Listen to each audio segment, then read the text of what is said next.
하나님의 약속과 아브라함의 죽음이라는 말씀을 가지고 이 시간 여러분들과 은혜를 나누고자 합니다. 창세기 12장부터 시작된 아브라함의 이야기는요, 오늘 창세기 25장에서 아브라함이 죽는 것으로 마무리가 됩니다. 믿음이 없는 자로 시작해서 믿음이 있는 자의 삶으로 마친 것이죠. 누가 아브라함을 믿음 있는 자로 만드셨죠? 하나님이 만드셨습니다. 수많은 시간을 통해 아브라함에게 당신이 어떤 분이신지를 차근차근 가르쳐 주셨어요. 바로에게 아내를 빼앗겼지만 하나님께서 개입하셔서 아내를 도로 찾게 해주셨죠. 롯과 헤어지는 고통과 괴로움에 빠져 있었을 때 하나님께서 찾아오셔서 위로해 주시고요, 앞날에 대한 소망을 주셨습니다. 조카 롯과 또한 포로로 잡혀갔을 때 하나님께서 아브라함을 통하여 롯을 구하여 오게 하셨습니다. 또한 아비멜렉에게 다시 아내를 빼앗겼지만 이번에도 하나님께서 개입하셔서 아내를 찾게 하셨어요. 그리고 자녀를 낳을 수 없는 상황에서도 하나님께서는 아브라함과 사라에게 기적을 베푸셔서 약속의 자녀인 이삭을 낳게 해주셨다는 겁니다. 자, 이 모든 사건을 통하여 아브라함은요, 조금씩 하나님이 어떤 분이신지를 알게 되었고, 그 덕분에 아브라함은요, 이삭을 드릴 수 있는 믿음을 가질 수 있게 된 것입니다. 순전히 누구 덕분이에요? 하나님 덕분이에요. 우리는 이 사실의 위로를 받아요. 왜 위로를 받을까요? 우리가 믿음을 만들어내는 것이 아니라는 겁니다. 그 대신 하나님께서 우리의 믿음을 만들어 가시기 때문이에요. 아브라함과 동행하며 하나님 당신이 어떤 분이신지를 가르쳐 주셨던 것처럼 우리에게도 우리의 인생 가운데 그렇게 하실 거라는 겁니다. 그때 우리의 할 일은요, 그 하나님을 바라보고 끝까지 믿고 따라가는 거예요. 누구처럼요? 아브라함처럼 말입니다. 자, 오늘 본문은요, 아브라함이 죽기 전에 있었던 두 가지의 일을 먼저 소개하고 있습니다. 첫 번째 일은요, 후처를 맞이하여 6명의 아들을 낳은 것을 소개하고 있어요. 우리 1절에서부터 4절을 보겠습니다. 우리 한 몫을 읽어봅니다. 아브라함이 후처를 맞이하였으니 그의 이름은 구두라라. 그가 시므란과 욕산과 무단과 미디안과 이스박과 수아를 낳았고, 욕산은 스바와 드단을 낳았으며 드단의 자손은 아스로 족속과 루드시 족속과 루음미 족속이며 미디안의 아들은 에바와 에벨과 한옥과 아비다와 엘다이니 다 구두라의 자손이었더라. 아멘. 자, 아브라함의 후처의 이름은 구두라라고 소개하고 있죠. 좋은 말로 해서 후처죠. 쉽게 이야기하면, 우리나라 말로 이야기하면 첩을 이야기합니다. 아브라함이 사라 생전에 맞이했을 가능성도 높지만 사라가 죽은 후에 맞이했을 가능성도 있습니다. 그런데 여기서 중요한 것은요, 아브라함이 구두라라는 첩을 맞이했다는 것이 아니라 구두라를 통하여 6명의 아들을 낳았다는 것이 중요해요. 이것은 무엇을 의미하느냐 하면, 하나님께서 말씀하신 약속은 반드시 이루어진다는 것을 지금 다시 한번 아브라함의 마지막 때에서 보여주고 있는 겁니다. 근데 어떤 약속이죠? 우리 창세기 13장 16절을 보겠습니다. 우리 한 몫을 읽어봅니다. 내가 내 자손이 땅에 티끌 같게 하리니 사람이 땅에 티끌을 능히 셀 수 있을진데 내 자손도 세리라. 아멘. 창세기 17장 4절 5절 말씀입니다. 우리 한 몫을 읽어봅니다. 보라, 내 언약이 너와 함께 있으니 너는 여러 민족의 아버지가 될지라. 이후로는 내 이름을 아브라함이라 하지 아니하고 아브라함이라 하리니 이는 내가 너를 여러 민족의 아버지가 되게 함이니라. 아멘. 자, 어떤 약속이었냐면 아브라함의 자손이 땅에 티끌 같게 하신다는 것과 여러 민족의 아버지가 될 것이라는 약속입니다. 자, 실제로 그들의 자손은요, 이삭, 이스마엘의 자손과 함께 중근동 지방의 수많은 민족을 형성하게 됩니다. 이처럼 하나님께서 말씀하신 약속은요, 어떠한 인간적 한계나 자연적 한계를 초월하여 반드시 성취된다는 사실을 아셔야 돼요. 그러면 우리는요, 하나님께서 말씀하신 약속을 조금도 의심하지 말고 그 약속을 믿음으로 바라보며 기다려야 할 것입니다. 그렇게 믿음으로 바라보며 기다리다 보면 그 약속이 이루어지는 것을 언젠가는 보게 된다는 거예요. 왜냐하면요, 하나님은 전지전능하셔서 이루지 못할 일이 없으시며, 또한 하나님은 신실하셔서 우리에게 약속하신 것들은 반드시 지켜내시는 분이시기 때문입니다. 하나님은요, 우리 같은 인간이 아니에요. 그 의미는 하나님은 인간의 생각 밖에서 일하시는 분이시고 불가능이 없다라는 말이기도 합니다. 자, 두 번째 일은요. 아브라함이 모든 재산을 자녀들에게 나누어 주었다라는 겁니다. 우리 5절, 6절을 볼까요? 우리 한 목소리 읽어봅니다. 아브라함이 이삭에게 자기의 모든 수요를 주었고 자기 서자들에게도 재산을 주어 자기 생전에 그들로 하여금 자기 아들 이삭을 떠나 동방 곧 동쪽으로 가게 하였더라. 아멘.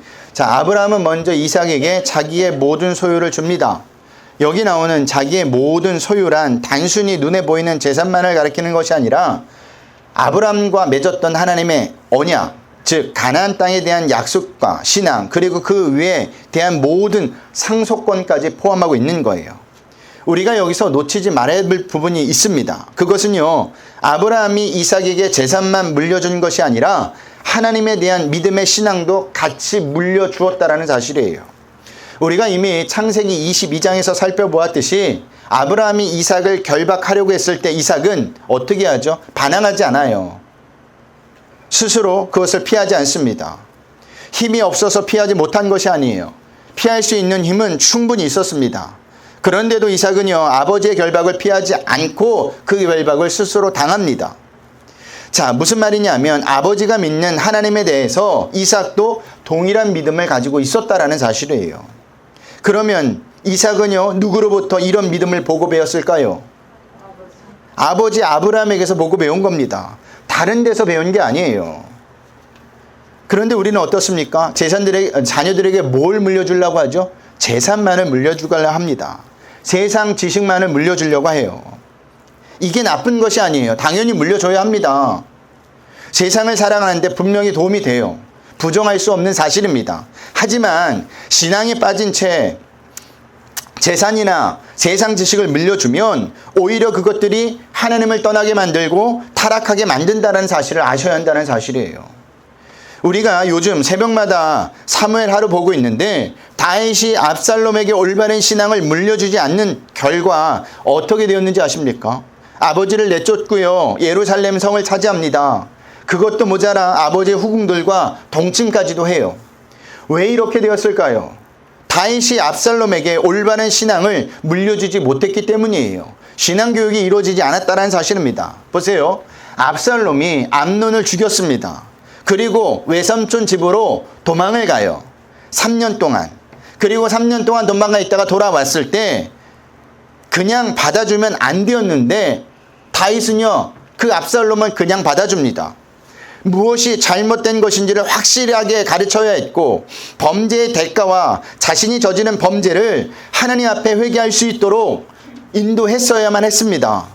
하지만 다윗은요, 압살롬을 너무 사랑한 나머지 그 모든 것을 생략해버리고 그냥 받아줘요. 그 결과 압살롬은 어떻게 되었느냐? 더욱더 잘못된 길로 갔다라는 사실이에요. 이것을 볼 때요, 부모의 역할이 굉장히 중요합니다. 여러분들에게 부탁드립니다. 자녀들에게 많은 재산과 세상 지식을 먼저 물려줄 생각하지 마시고 하나님에 대한 신앙을 먼저 물려주시길 바랍니다. 그러면요, 자녀들은 결코 하나님을 떠나거나 타락하지 않아요.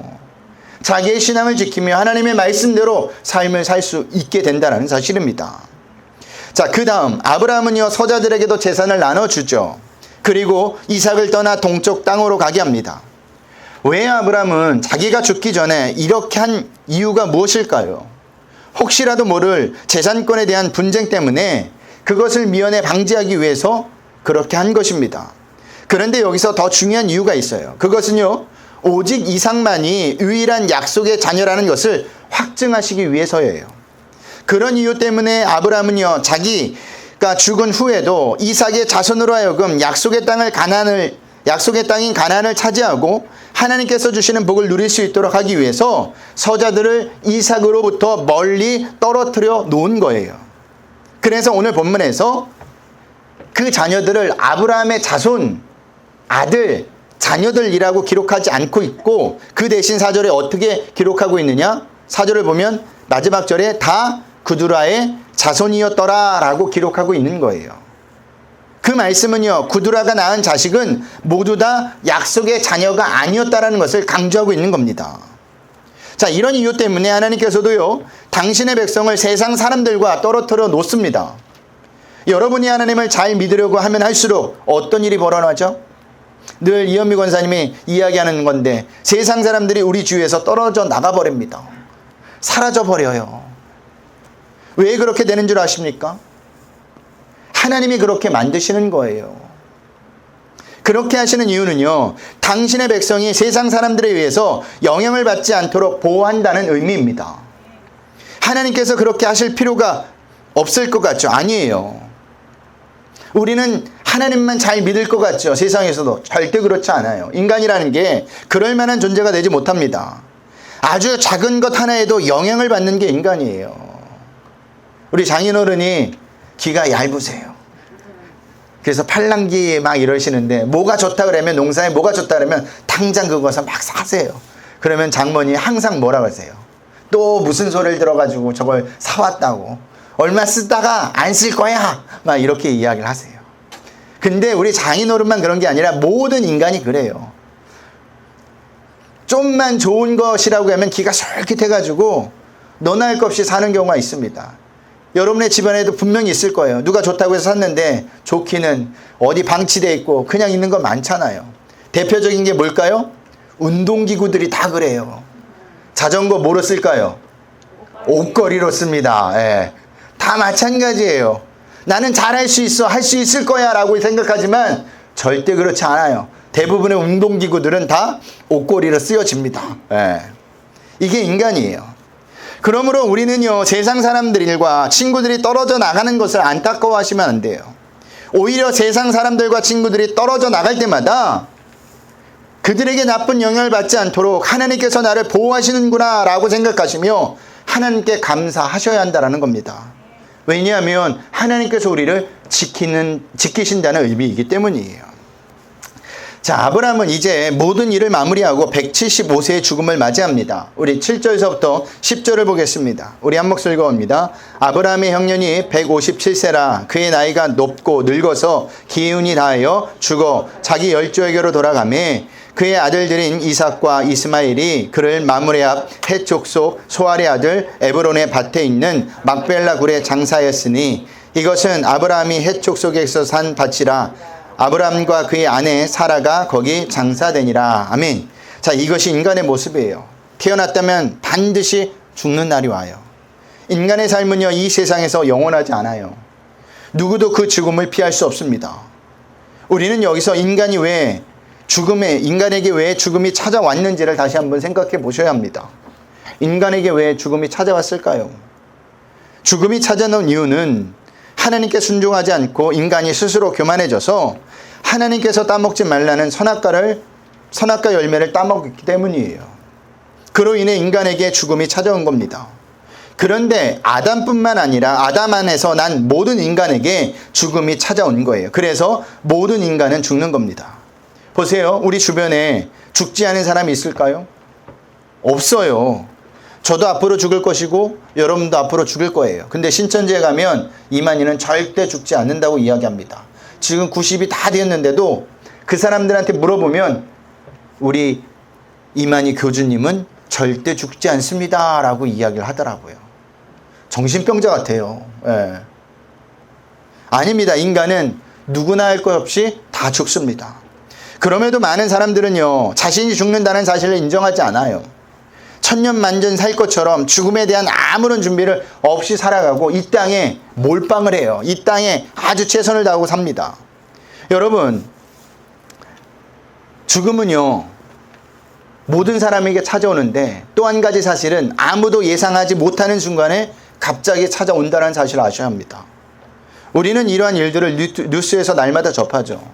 지난주에도요, 일본의 전 총리였던 아베가 거리에서 선거 유세를 하는 도중에 30대 남자가 쓴 총에 맞아 사망하였습니다. 40대. 예, 40대요. 예. 누가 이런 일이 일어날 줄 알았겠습니까? 아무도 모르는 거예요. 그렇기 때문에 우리는 날마다 죽음에 대해서 준비하셔야 하는 겁니다. 그렇다면 우리는 무엇을 준비해야 되죠? 우리 히브리서 9장 27절을 볼까요? 우리 한 목소리 읽어봅니다. 시작. 한 번 죽는 것은 사람에게 정한 것이요 그 후에는 심판이 있으리니. 아멘. 죽음 후에는 반드시 심판에 대해서 준비해야 한다는 거예요. 죽으면 끝이 아니에요. 그 후에는 심판이 있습니다.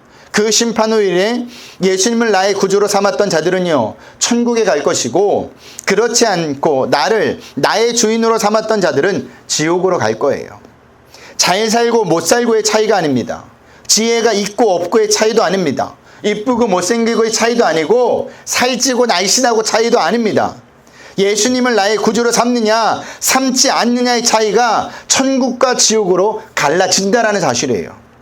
그렇기 때문에 예수님을 믿는 믿음, 예수님이 아니면 나는 죽을 수밖에 없는 자라는 믿음을 준비하라는 것입니다. 그럼 자만이 삶을 어떻게 살까요? 날마다 예수님을 찾고, 날마다 예수님을 의지하고, 날마다 예수님을 붙들게 되어 있다라는 겁니다. 이것이 죽음 후에 심판을 준비하는 거예요. 그런 의미에서 여러분은 죽음 후의 심판에 대해서 준비를 하고 계십니까? 나는 아직 젊으니까 나에게는 먼 이야기라고 생각하고 있다면 그것은 큰 착각이에요.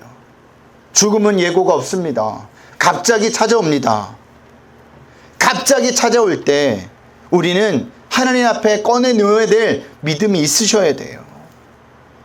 그 믿음이 뭐냐? 예수님이 나의 구주라는 믿음, 그분이 아니면 나는 살 수 없다는 믿음, 그분 때문에 내가 구원받았다는 믿음이 반드시 있어야 한다는 사실입니다. 우리 8절을 한번 다시 볼까요? 우리 한 목소리 읽어봅니다. 그의 나이가 높고 늙어서 기운이 다하여 죽어 자기 열조에게로 돌아가매. 아멘. 자, 여기 보면요, 아브라함이 죽은 후에 열조에게로 돌아갔다는 표현이 나오죠. 이것은 죽음을 뜻하는 관용적인 표현입니다.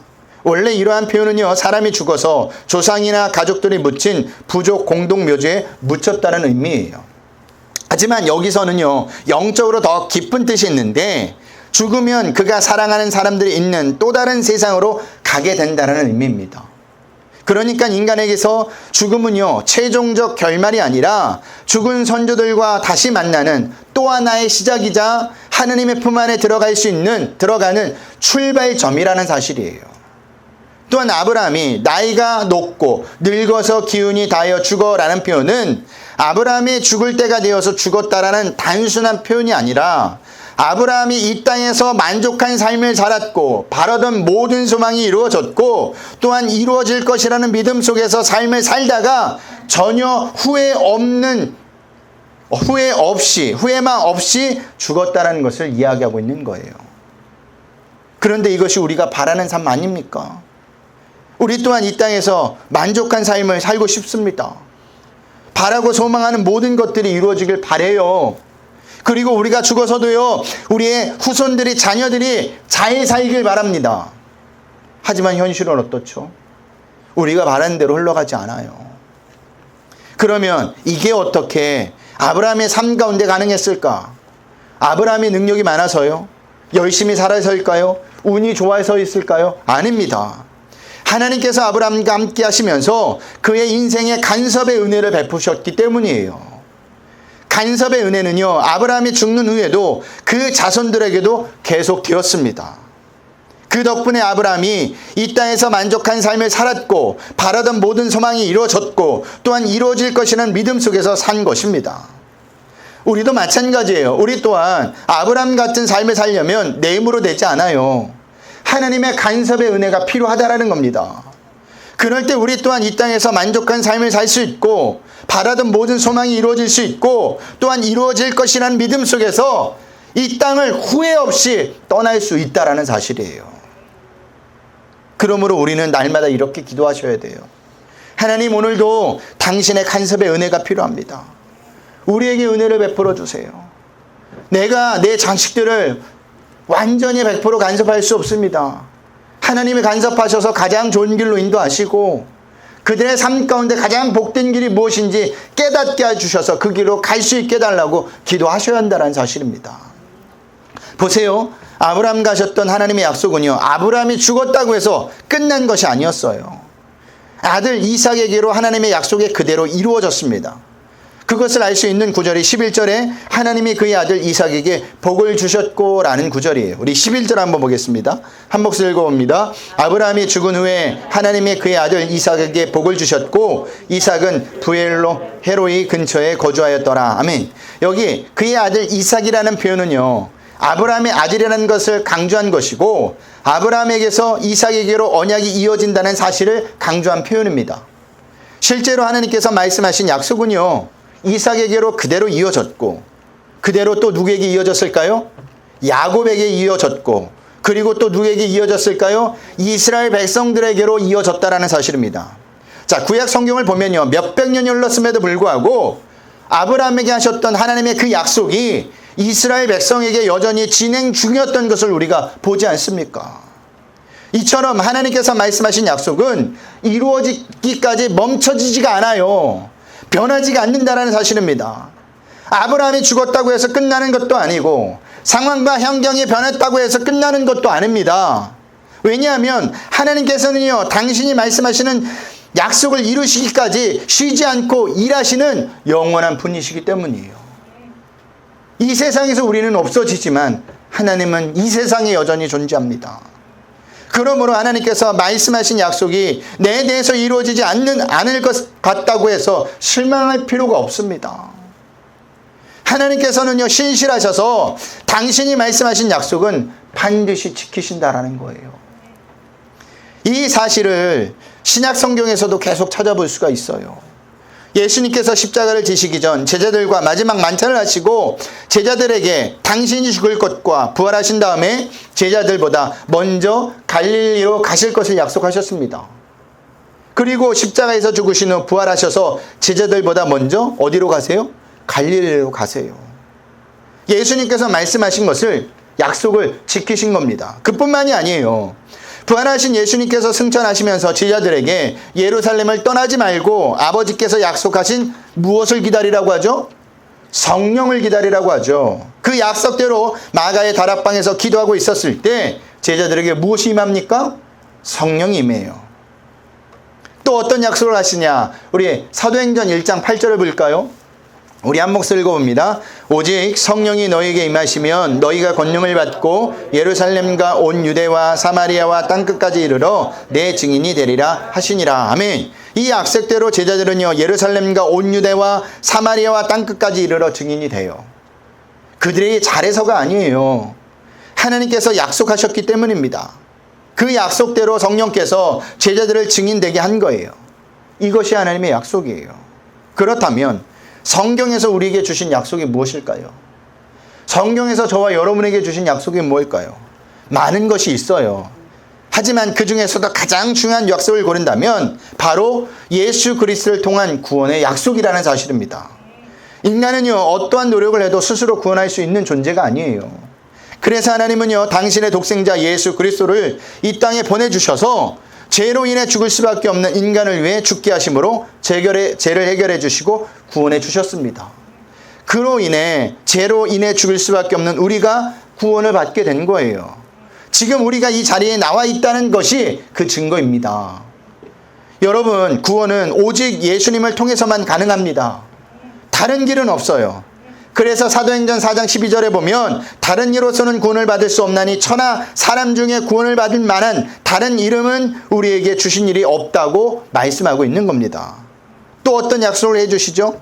우리와 함께 주시겠다고 약속하십니다. 우리 이사야서 41장 10절을 보겠습니다. 이사야서 41장 10절입니다. 한 목소리 읽어봅니다. 두려워하지 말라, 내가 너와 함께함이라. 놀라지 말라, 나는 내 하나님이 됨이라. 내가 너를 굳세게 하리라. 참으로 너를 도와주리라. 참으로 나의 의로운 손으로 너를 붙들리라. 아멘. 여러분, 우리는 혼자가 아니에요. 하나님이 늘 우리와 함께 오게 계십니다. 여기서 분명히 약속하고 있지 않습니까? 눈에 보이지 않을 뿐이지 지금 이 자리에도 하나님께서는 우리와 함께하고 있음을 믿으셔야 돼요. 연세 세브란스 병원 수실 앞에 가면요, 이 구절이 써 있다고 합니다. 사람이 수술을 받으러 갈 때 가족도 같이 못 들어가더라고요. 혼자 들어가요.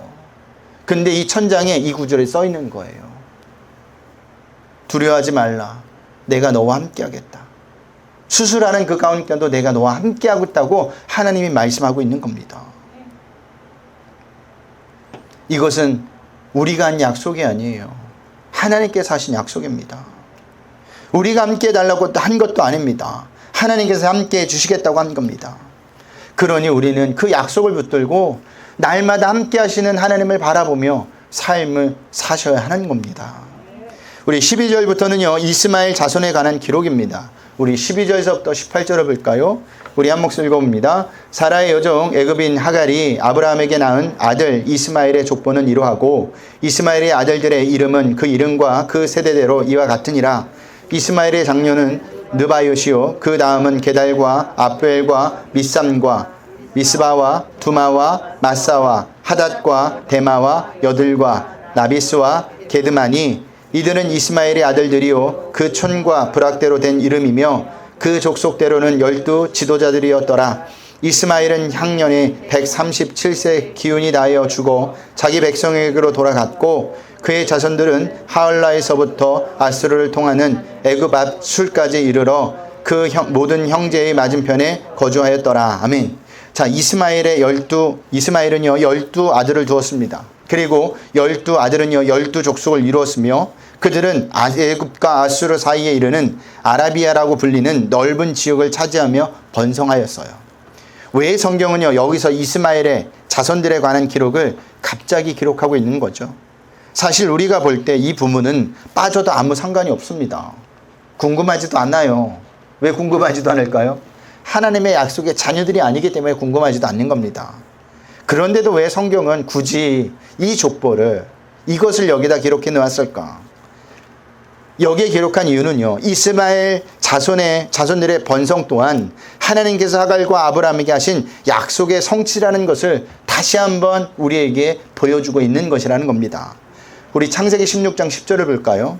우리 하갈과 했던 하나님이 했던 약속입니다. 10절입니다. 다 같이 읽겠습니다. 여호와의 사자가 또 그에게 이르되 내가 내 씨로 크게 번성하여 그 수가 많아 셀 수 없게 하리라. 아멘. 자, 17장 20절은 아브라함과 했던 약속이에요. 이스마엘에 대하여는 시작. 이스마엘에 대해서는 내가 내 말을 들었나니 내가 그에게 복을 주어 그를 매우 크게 생육하고 번성하게 할지라. 그가 12두령을 낳으리니 내가 그를 큰 나라가 되리게. 아멘. 여기서 정확히 이야기하죠. 12두령을 낳으리니 12족속을 만드신다라는 겁니다. 하나님의 약속은요 이처럼 한치의 오차도 없으세요. 이 말씀은 하나님께서 아브라함에게 주셨던 약속이에요. 이 약속들이 이루어져서 이스마엘 자손들이 번성할 수 있었다라는 겁니다. 그러니까 하나님의 약속은 절대 파기되지 않는다. 하나님의 약속은 반드시 지켜진다. 아브라함이 죽은 이후에도 계속 되어진다는 것을 우리에게 보여주고 있는 겁니다. 말씀을 마치겠습니다. 하나님께서 말씀하신 약속은 반드시 이루어져요. 꿈은 이루어진다가 아니에요. 네. 하나님의 말씀은 이루어진다는 겁니다. 아브라함이 죽는 그 순간까지, 아브라함이 죽은 이후에도 하나님은 여전히 그 약속을 위해서 일하고 계세요. 나는 쉬고 있지만 하나님은 일하고 계신다니까요. 그러니 하나님께서 말씀하신 약속에 대해서 조금도 의심하지 말고 끝까지 그 약속을 붙들고 사시는 저와 여러분들이 되시길 소원합니다. 하나님이 여러분들에게 하신 약속들이 있을 거예요. 말씀으로 주신 말씀들이 있을 거예요. 그 말씀을 붙드세요. 상황과 환경을 붙들지 마시고 눈에 보이는 현상을 의지하지 마시고 하나님이 말씀하신 그 약속만을 붙드세요. 그것이 진리입니다. 그것이 진짜입니다. 그것만이 지켜질 겁니다. 이것을 경험하고 또한 간증할 수 있는 우리 브릿지교회 성도님들의 되시길 주님의 이름으로 부탁드리겠습니다.